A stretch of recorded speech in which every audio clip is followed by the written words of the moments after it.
welcome to class. I realized, I shall say, I was informed that the homework or design challenge that we gave you, there were significant steps of it that were already completed. So you can just take that as celebrate that we gave you more of it done than what we had intended to. And if you're using your own version of the solution, you can either go look at the template with that we provided to see how we actually did the solution, or you can do it the way we intended, which was to figure out step by step how to do the parts that are in the part studio. The point is, I'm not stressed. We gave you some additional help that we hadn't intended to give you. And I hope that you just take advantage of that and learn how that was done by looking at it, and then take advantage of all the opportunities to play in that part studio and see how different things work. And goodness, I know that some of you are doing things like, well, can you figure out how to add the hoppers into the entrance tank? You're welcome to take on a challenge like that and play and see what you can come up with.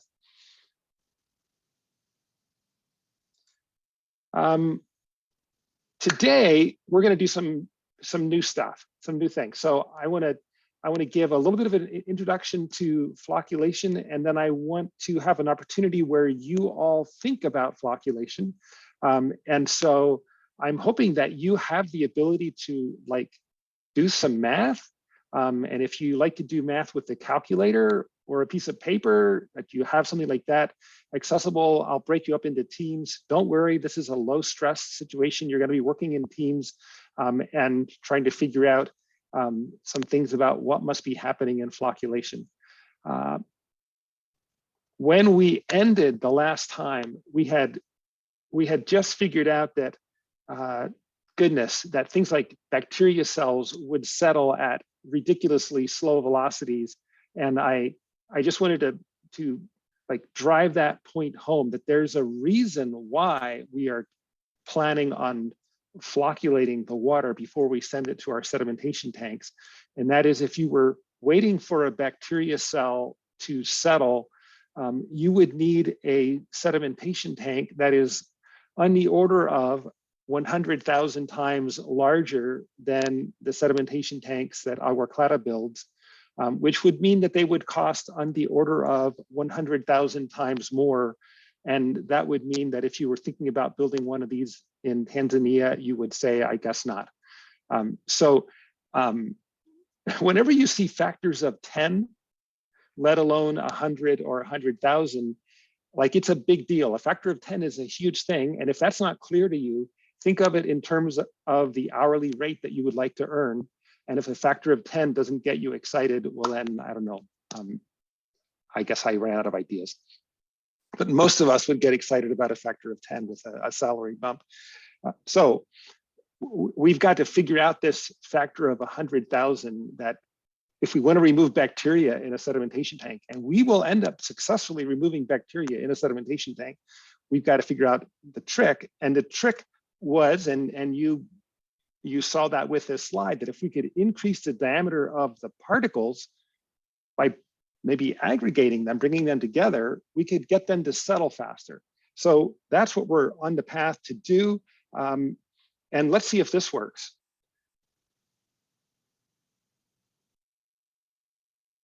This should be the audio. And I'm curious here, do you hear the audio? Process in which particles collide and stick together to form snowflake-like fractals called flocks. Flocks are easier to remove from the water than individual particles because they have larger diameters and therefore settle faster in the sedimentation tank. To facilitate flocculation, a sticky substance called a coagulant is added to the water. Coagulant nanoparticles coat the surface of particles and act like glue. The most common coagulant used in Agua Clara plants is polyaluminum chloride, also known as PAC. The coagulant dose is determined by the chemical dose controller, as previously mentioned. The flocculator consists of a concrete channel segmented by large plastic sheets called baffles. The baffles are staggered across the top and the bottom of the flocculator, forcing the water to flow in a vertical zigzag pattern. The baffles in the flocculator create fluid deformations by repeatedly forcing the flow of the water to change directions. These fluid deformations cause particles to collide, and their coagulant coating sticks them together to form flocks. Pieces of pipe attached between the baffles creates additional fluid deformation by obstructing the flow of water. The flocks travel to the end of the flocculator, where they enter the influent channel of the sedimentation tank. Okay, so flocculation is a process where we create some conditions so that particles can attach to each other and grow larger. It requires two things. It requires transport, meaning that particles that are separated by some distance in the fluid have to somehow get closer together, hit each other, and somehow where they hit, they have to be sticky so that they stay attached. So we're going to cover the attachment part next, and then we'll talk about transport as a following step, and that's where you'll come in. So the first thing is that the goal of flocculation is to have all the particles attached to each other and form flocks that settle faster. So the goal is to not have any primary or original particles that have not yet attached to anything. The goal is to not have any primary particles that are left. Everything should have attached to something else. So our goal is to reduce as much as we can the concentration of particles that have not aggregated. So some definitions. A coagulant or coagulation is the process of adding the sticky phase material. You said, and I call them adhesive nanoparticles. They are nanoparticles. And they're going to attach to the particles that are present in water, the bacteria cells, the clay particles, cryptosporidium, all those things that we really don't want in our water, so that when those particles touch other particles, there's a chance that they will stick together. So first, these blue dots are the coagulant nanoparticles. And the first step is to get those coagulant nanoparticles on the particles that we're trying to remove. And then the next step is flocculation, where we produce collisions between the particles. And the goal now is to have collisions happen where two particles hit. At the point of contact, it's sticky, and so they attach to each other and they aggregate into this larger particle, or which we call a flock. So I'm going to go through this quickly, and you can have it as a reference. First coagulant that is commonly used is alum. It's aluminum sulfate. It's got a bunch of waters on it. You can buy it as this granular material, or you can buy it as a liquid. If you buy it as a granular material, it looks a lot like road salt. It's very widely used. And let's skip to the bottom of this slide. When you add aluminum sulfate to water, it disassociates. The sulfate comes off the same way that the sulfate would come off if you added sulfuric acid to water. It would dissociate and produce acid, the protons. The same thing happens here. The sulfate comes off the aluminum, and then hydroxides come on and join the aluminum. And those hydroxides got there by leaving water molecules. And when they left the water molecule, they left a proton behind. So you end up with lots of protons in the water that you didn't have before. So I don't know how chemistry is, but it's one of those cool things. And it explains what's happening here. So we're adding, essentially, when we add aluminum sulfate to water, a bunch of protons show up in water, H pluses. That means that we're increasing the concentration of those hydrogen ions. And that means that the pH is dropping. So this is just a reminder that pH is just the negative log of the hydrogen ion concentration. We're increasing H plus. So that means the negative log of that is decreasing. And so we're ending up with a lower pH. So acidic, lower pH. So that's one important thing to remember about adding a coagulant, especially alum, that when you add it, the pH drops. And a natural water that has been, out there in the environment in a stream, maybe it was flowing over some limestone and it was dissolving some calcium carbonate as it went down the stream, or as it went through the farmer's fields before it got to the stream. That calcium carbonate is essentially like a base that's in the water. And so that base can neutralize the alum when we add it so that the pH doesn't drop too much. But if we add so much alum that it has basically reacted with all the base that's already in the water, then the pH can drop quickly. And if the pH drops too far, then the alum that we add no longer precipitates, and instead it stays in solution. Now, can you think of a problem if we have this, we're adding this coagulant and we're thinking of it as a glue, like it's a glue, it's sticky. And if it's not solid phase, what do you think about that?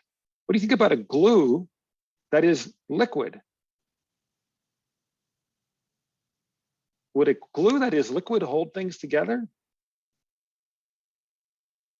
By the way, what's the definition of a liquid? You might have remembered this from fluid mechanics. In a liquid, if you apply a stress to it, what does it do? Anybody remember? If you apply a stress to a liquid, for example, if you drop a cannonball in water, that gravity is pulling on that cannonball, will the cannonball just go into the water a little bit and then stop? No, it just keeps on going. So if you have a glue that is liquid, it has no ability to stop continuous deformation. A liquid, by definition, deforms continuously when you apply a force to it. So that means that if we add a coagulant and it doesn't switch to the solid phase and it remains in the liquid phase, it's worthless as a glue. So what's the take home here? If you add a lot of coagulant and the pH drops and the coagulant no longer precipitates into solid phase, the coagulant won't work. So if you add too much alum to a water so that the pH drops, flocculation will fail, guaranteed. So now you know, you can make flocculation fail by adding too much coagulant. You're adding too much glue and the glue is no longer sticky because it's no longer in solid phase. There's another coagulant that is commonly used. It's called PAC, or polyaluminum chloride. It's the one that Luke Meyer mentioned in the video that we just watched. And it's also got aluminum in it, which is pretty important. It's got aluminum in it, and it was slowly titrated in the factory to make it less acidic. So it's like partially neutralized already. And that means that when you add PAC to water, it doesn't cause the pH to drop as much. Or you can use more of it before you would run into trouble with having the pH drop and it failing to precipitate. So it's less acidic, and almost all of the water treatment plants that we're working with in Honduras have switched to PAC, and many of the water treatment plants in the United States have switched to PAC as well. It is at least in many, many cases, it works better than alum. So given the option, it's a better option. It's easier to use because of this pH issue. So that's FYI about how acidic the PAC is.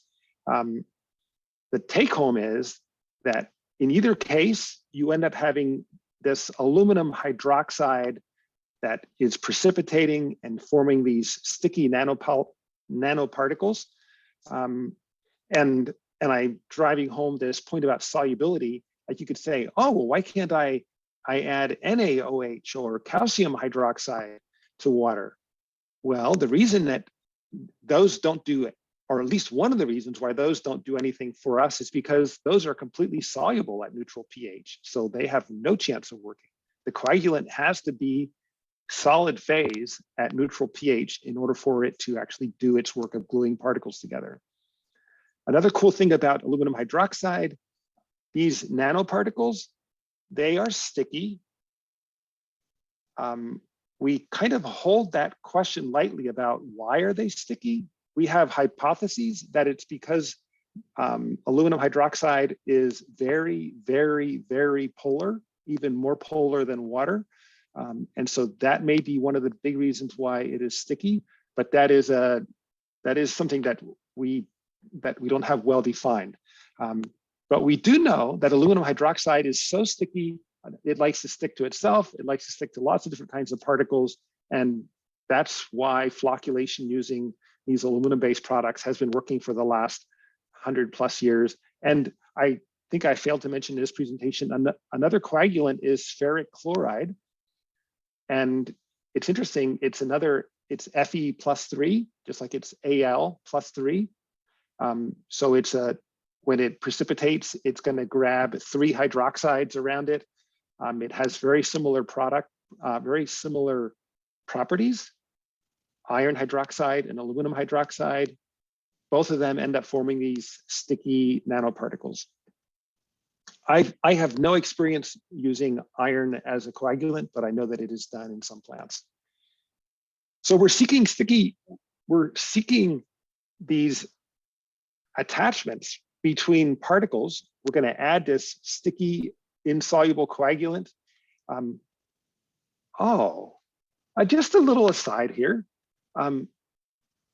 What other coagulants have you heard of? Has anyone heard of something else that you could use as a coagulant?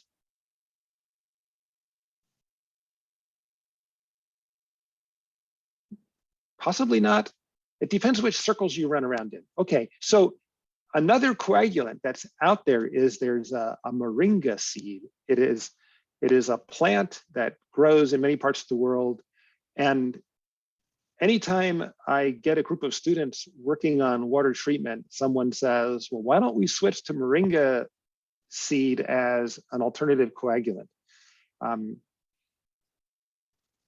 It is a possibility.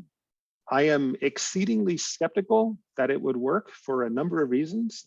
One is I've noticed that no water treatment plants in the United States are switching to moringa. And so I'm guessing that there's something that is catching people and making them be reluctant to make a switch to moringa seed. It would take a lot of moringa seed. It requires developing a method to have it work in your chemical dosing system. Oh, and here's another really key insight. Polyaluminum chloride and alum, when you add it to a little bit of water and make a concentrated stock solution, it's completely soluble. Why? It's because of what I told you earlier. When you add a lot, it drops the pH. pH goes low enough that it no longer precipitates. So the aluminum hydroxide solutions, whether they're made by PAC or alum, are these lovely thick solutions that you can run through our dosing system, and it works just fine and it doesn't clog it up. And then it adds to the water, and when you add it to the water going through the plant, it dilutes so much that the pH is now close to neutral. The nanoparticles precipitate, or the aluminum hydroxide precipitates, forms the nanoparticles, and we have our glue. So if you were trying to use the moringa seed, the challenge would be that it's, I'm guessing, always insoluble. And so you would have the fun of figuring out how to dose it in a water treatment plant. The agua-clara doser that we have that is good for dosing liquids wouldn't work. And then there's one more reason, and that is you've just added an organic to the water, and we keep on hitting this issue that if at the end of the process, we're hoping to add chlorine, and chlorine reacts with anything that's organic in the water. And so if there's any leftover moringa seed organics in the water at the end of the process, they're going to react with the chlorine and cause us problems. So we're really happy with the alum coagulant because it doesn't have any reactions with the chlorine, and most natural waters are already exposed to aluminum. There's aluminum everywhere in the environment. It's, I think, the second most common element. Check me on that. You can Google that real quick. It's one of the most common elements in the Earth's crust. And so that means that it's everywhere. The water already is in equilibrium with it. We add some more, and then we remove the excess, everything that precipitates out, we remove that in the plant. And so there's similar levels of aluminum leaving the plant as what entered the plant, because there was already aluminum in the water that entered the plant. Okay, so that was my aside about moringa seed and why we're not using that in any of our plants yet. I'd like to give you a sense of the scale of the particles that we're trying to remove. So we're talking about nanoparticles that are made of aluminum hydroxide. We're talking about eventually dissolved organic molecules, like there's humics and there's tannins and there's water, that there's chemicals that come from the rotting of the forest vegetation, the leaves, and those form tannins and humic substances, and those end up making the water have this tea color. And those molecules are actually fairly large, and they end up interacting with our coagulant as well. Then there's inorganic particles like clay. They might be like platelets, like plates. They probably are not round, but I was lazy and made it round. And then there are bacteria and other organic particles that we like to remove. And to think about scale, there's a human hair that's, there's an error on this slide. Can somebody find it?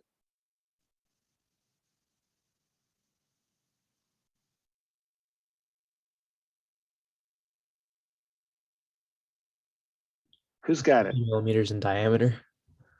Yeah, my hair is not 50 millimeters in diameter, not usually. I usually don't have to get out my sawzall to cut through my hair.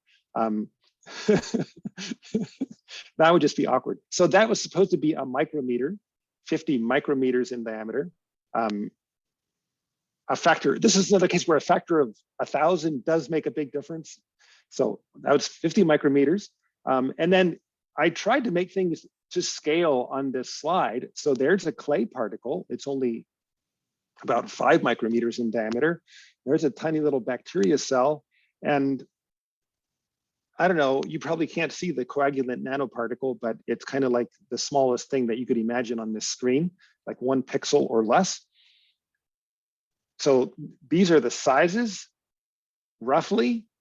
So if you want to think about it in nanometers, a clay particle is 7,000 nanometers or 7 micrometers, roughly.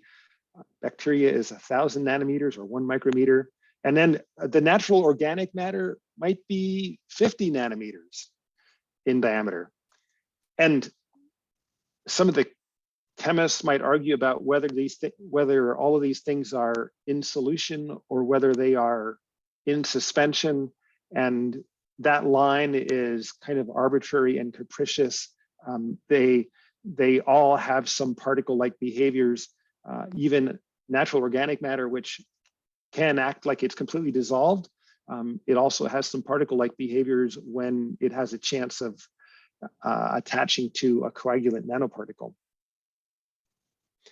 Okay, so we're adding this glue. That's what's going to make particles sticky. But the next step is, or maybe the first step is, we have to do something to get these particles to touch each other. We have to get them to collide with each other so that they can attach. And these are some potential transport processes. And I'll go through slides for each of them. Each of these transport processes is an interplay between 2 forces. In each case, viscosity is trying to slow things down. And I realize that in our lives, we don't really experience viscosity very much. We're big enough that we have enough inertia and our muscles have enough strength that we don't really think about viscosity. Matter of fact, if you're swimming, the big experience that you have when you're swimming is not so much viscosity as it is the fact that the water has a lot of mass and you're having to you're having to change your kinetic energy into energy in the water. You're having to move the water, and that's what's robbing you of energy as you're swimming. But if you were thinking about like moving your finger slowly through very thick molasses or honey, then you could get this experience of viscosity where it just is trying to make you stop all the time. So viscosity is this force that's trying to make everything else stop. And then there are these 5 other forces that we have that could be used to get relative velocity between 2 particles that would make them collide. First one is differential sedimentation, where gravity is the one that we're playing with. Next one is turbulent mixing, where the fluid has and particles have inertia. The next one is viscous shear, where we're applying a shearing force to the fluid, and that's causing the fluid to deform. Next one is molecular diffusion, where the molecules in the water are shaking around because of their thermal energy, and that's causing things to move, but viscosity is trying to damp it out. And by the way, Albert Einstein derived the equation describing that, so that's kind of cool. And then there's molecular forces that act over very short distances that could pull 2 molecules close together. So those are the forces that are available to us, and we're going to figure out which one actually is playing the dominant role. In all cases, viscosity is trying to stop these forces from doing their thing. So here goes the first one. I filled up a tank with a whole bunch of particles, a whole bunch of clay particles, and the little red dots on them are coagulant nanoparticles. Okay, so I've got clay particles that are kind of brown, and I've got these coagulant nanoparticles stuck to them. And then, and you have to figure out how this is possibly happening, but this is happening. So somehow we've got some big flocks that are aggregates of many, many, many clay particles. And those big flocks have a high sedimentation velocity, and they are falling down through this suspension and colliding with particles on the way down and adding them to their mass. So they'd actually be growing in size as they slide down through there. Who wants to ask a question about this idea? Or do you want another illustration of when this would happen? I have to tell you the story. If you have 2 people going parachuting and you go up there, let's do it in a helicopter so we can discharge you while the helicopter's stationary. And let's say you are actually quite light, okay? And let's suppose that the instructor gave all of you the same size parachutes. I'm guessing they don't do this. I'm hoping that's not the case. But anyway, they gave you all the same parachutes, and you're told to jump, and you jump out. And then as you're jumping out the door, you look back into the helicopter and you realize that the next person coming is this 400-pound dude. And he jumps out. And you know, you've been cautious and you've deployed your parachute quickly, and the other guy, the big guy, jumps out and deploys his parachute right away too. But what happens? Because he weighs several hundred pounds more than you do, he has a higher terminal velocity, and he comes and nails you, and I guess makes a flock. Okay, so you're settling at different velocities, differential sedimentation. That is a cool method of getting particles to collide. So that's one. Second one is inertia, and I couldn't think of any great ways to describe this. So here we are at Luna Park, and we are going around in one of these rides. I'm not a fan of parks, but I did do this at least once when I was a kid. And first of all, are there any collisions between people as you're spinning around in that centrifuge? Do you collide with other people in that centrifuge? Good, the answer is no. Otherwise it would be very, very awkward. You're all spinning together. And the point to take home is that within an eddy, you're all traveling together with this eddy, and so there are no collisions. So how would you get collisions? Well, I don't know. Like if there were a whole bunch of these rotors going close together, and if occasionally there was a trapdoor that opened in the side of the wall and left one of you out, oh, that was awkward. Let's not do this in real life, okay? But you could have, if inertia was important so that particles sometimes went in a different line than the fluid and could interact with particles that are also going from a different line than the fluid in a different eddy, you could have two particles with their inertia that are colliding. Okay, so we did differential sedimentation, we did turbulent eddies and inertia causing particles to hit each other. And now we do number 3, where a fluid is deforming continuously. So we've got a fluid here, and I guess the bottom boundary is somehow attached on this fluid, and the top boundary is moving at velocity v. And you might have remembered the equation tau, the shear stress, is equal to viscosity times the u dy. You might remember that from fluid dynamics. It's one of the early equations that they teach. Is kind of like, this is Newton's law of viscosity for Newtonian fluids. In our case, if we have a velocity v at the top and a height h, it's just the shear stress is mu times v over h. And then we do this one more thing, and we take v divided by h, and we call that g. And look, v has units of meters per second, h has units of meters. So if you take meters per second and divide it by meters, you get per second. That's g. It has units of per second, and it's a measure of the rate of deformation of the fluid. How fast is the fluid deforming? And does anything exciting happen? Well, let's watch those 3 balls. There they go. Okay, and there were no collisions. That's really unfortunate. So we'll try again. Here's 2 more balls. Let's try those. So we're putting those in this velocity gradient. You see what's going to happen? The ball that is, let's go back. The ball that's higher up goes faster, right? Because there's a velocity gradient in this fluid. So if we do this again, and we put a faster ball further behind, we get a collision. And we get really excited about this, because look at that. There's this really simple mechanism where if we can take a fluid and we can deform it, particles that are in that fluid, even though those particles are exactly tracking the fluid, like their center is tracking what the fluid would have done at their center. And look at them, they can collide. That's pretty exciting. Okay, so that's fluid deformation.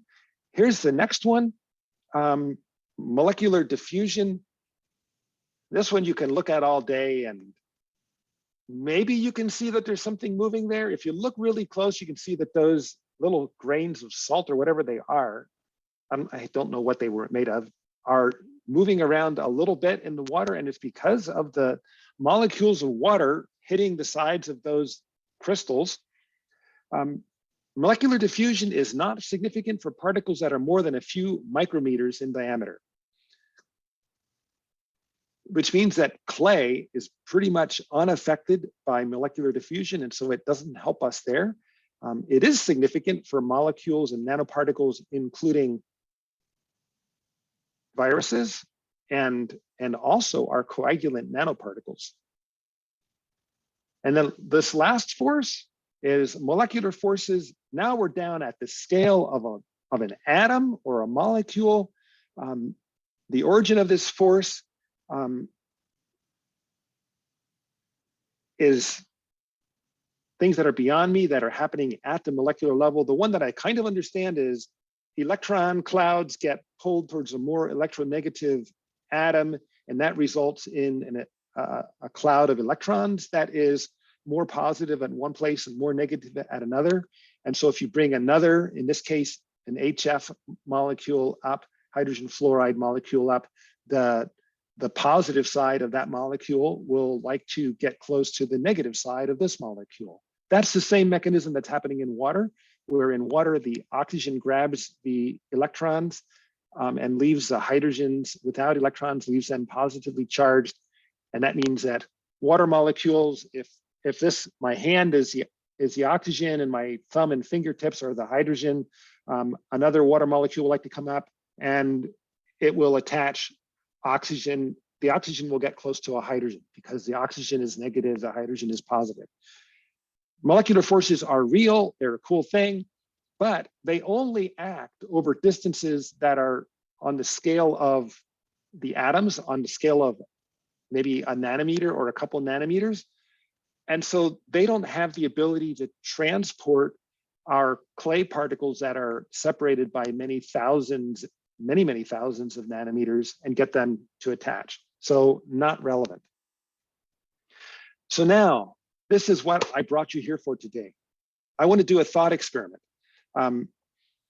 with all of you. So the goal of flocculation is to reduce the concentration of primary particles. When I say primary particles, I mean the particles that were present in the river water, clay particles, cryptosporidium, bacteria.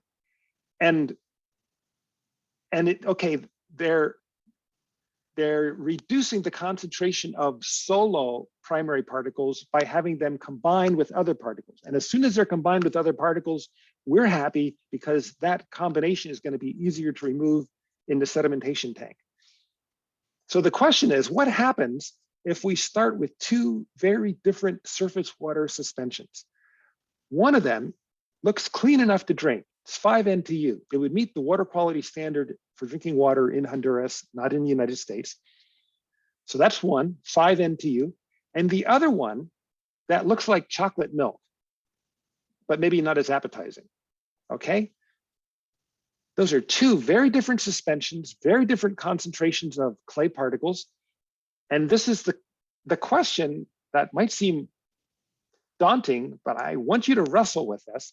What would you predict for the final count of particles, number of particles per liter of the primary particles that haven't attached to other primary particles after flocculation?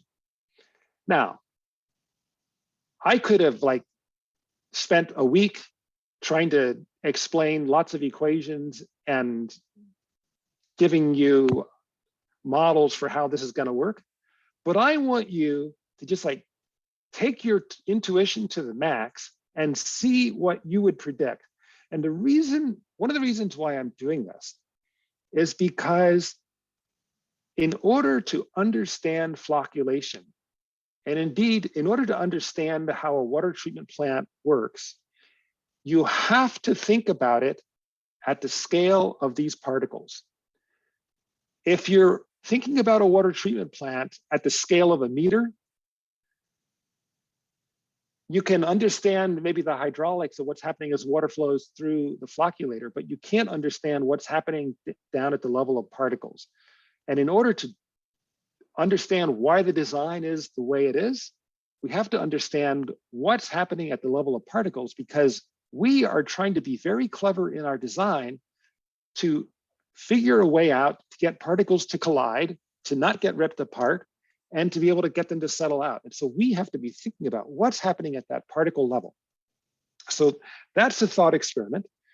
For this thought experiment, we will assume that the flocculation performance for the 5 NTU suspension, so I'm going to tell you that the 5 NTU suspension ends up that there's equivalent of 1 NTU of primary particles at the end.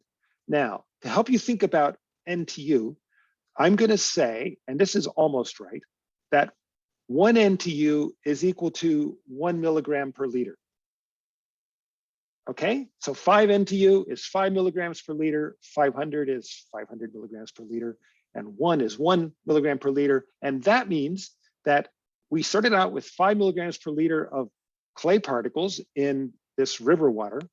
And after we went through the flocculator and the sedimentation tank, or just through the flocculator, the number of particles that had not attached to anything, their mass was 1 milligram per liter. Did that make sense? You had 5 milligrams per liter of clay particles initially. You flocculated them, and we're not quite sure how yet, but a bunch of them stuck together. Some of them didn't attach to anything else. The concentration of those that didn't attach to anything else is still 1 milligram per liter. Are you with me? Okay. And the mind bender for you is to figure out what's going to happen if you increase the concentration of the raw particles from 5 milligrams per liter to 500 milligrams per liter. What's going to happen to the final concentration that's left? And each team is going to take a slightly different assumption about what's causing these particles to collide in the flocculator, because we don't know yet. So I'm saying the first 3 options for forces that would be causing particles to collide are at least somewhat viable. Molecular diffusion and molecular forces are not viable. So the other 3 are viable: differential sedimentation, turbulent mixing, and viscous deformation. And so I've assigned each team to one of those. So remember that. Which one are you? You're picking a mechanism off this slide. And now I'm going to stop sharing, I think. And what I need you to have is, I sent you this link earlier, but I'm going to put it in the chat now. I'm going to make sure I send you the right one. So here's the link to a Google Doc. You should be able to view that Google Doc. And one person in your team should copy it and then share it with everyone on your team.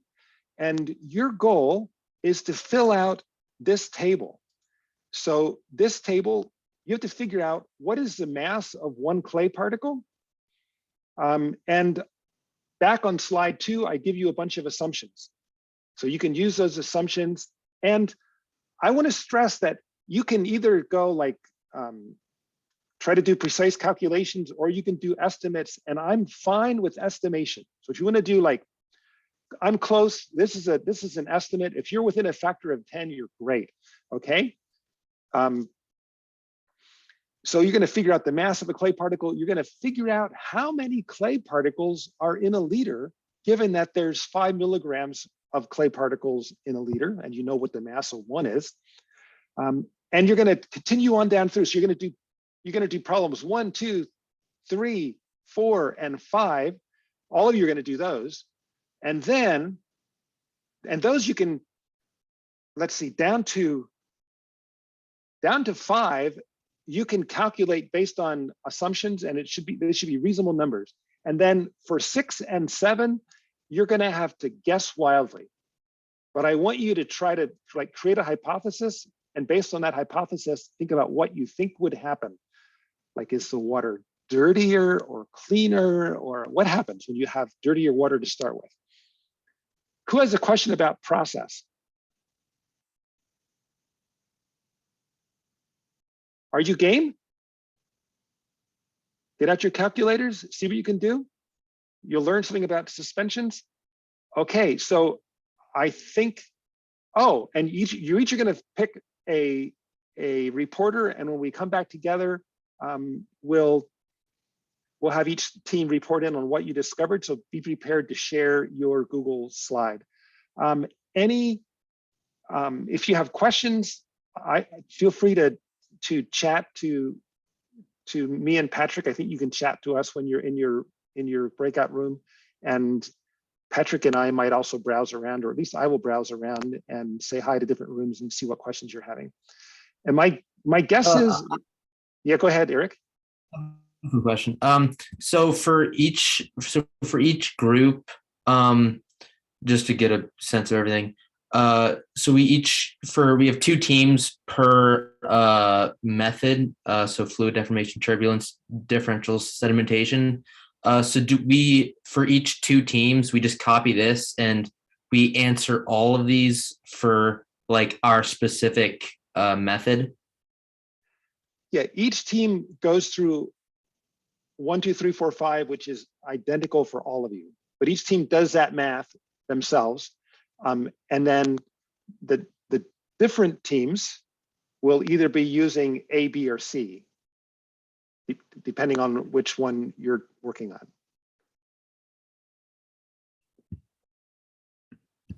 Okay. Have fun. Yep, See you perfect. in Thank you. 15 minutes.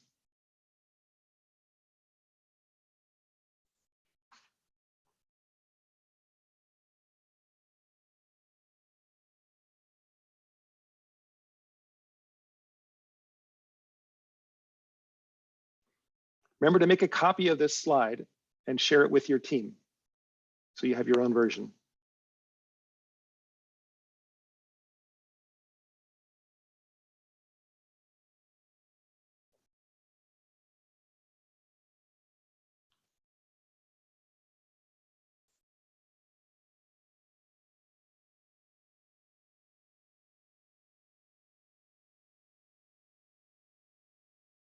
Oh, and I might not have given you everything you need. Make assumptions, and Google is your friend.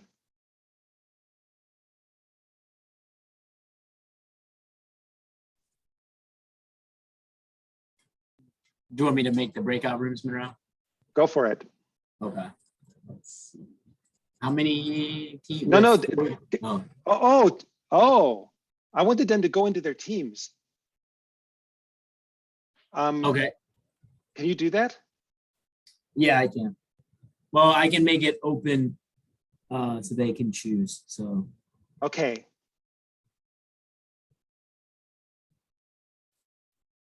Do you have the team names? yeah, I'm pulling them up right here.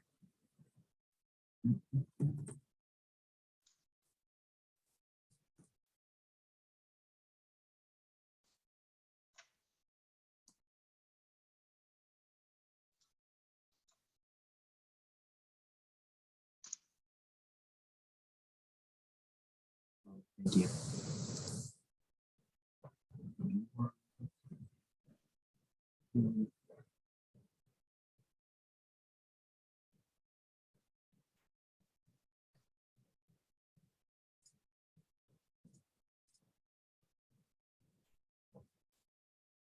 We'll see how many people can figure out the answer to the first question before they actually end up in a group.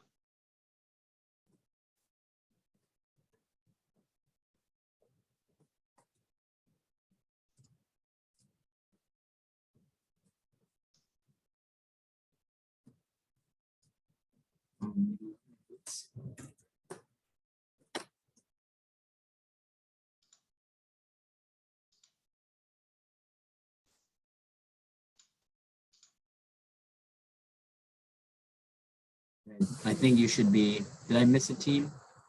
Oh yeah. SWAT team. SWAT team, just go to room 5.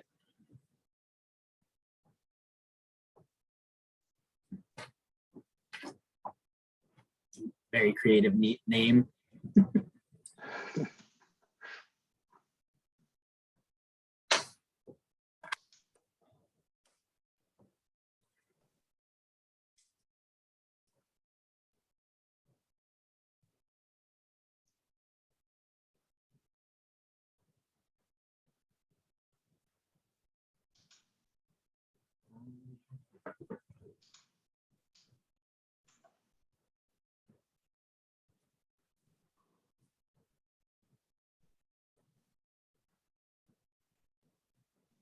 Eric and Tony, are you okay entering the breakout room, or is there a?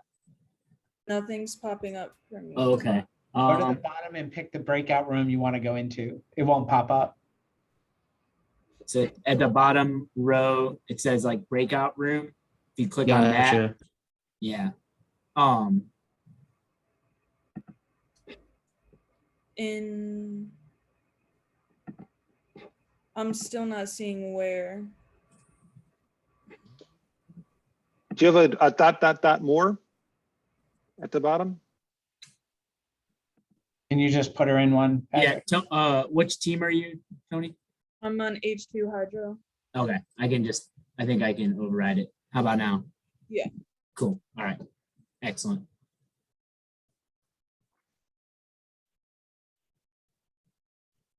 Izumi, if you want, you could just randomly join a team.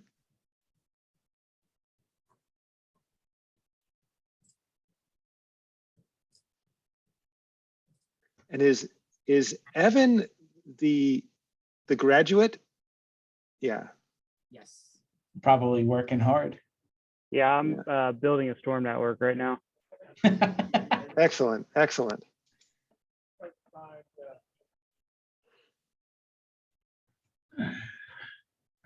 You know, there are also like study music channels that you can use to help guide your work that probably might be more effective than Monroe's lectures. A little less mentally demanding, that's for sure.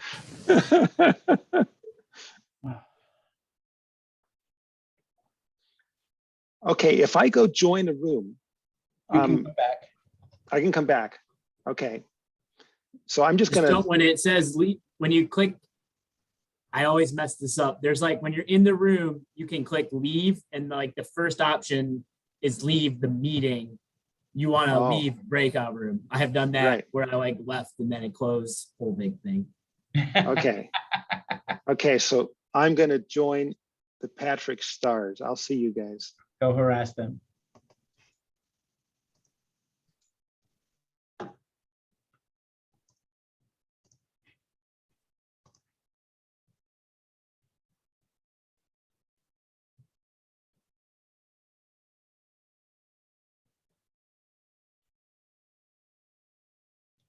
Hey, did you see Sean's email? Did you think my response was funny?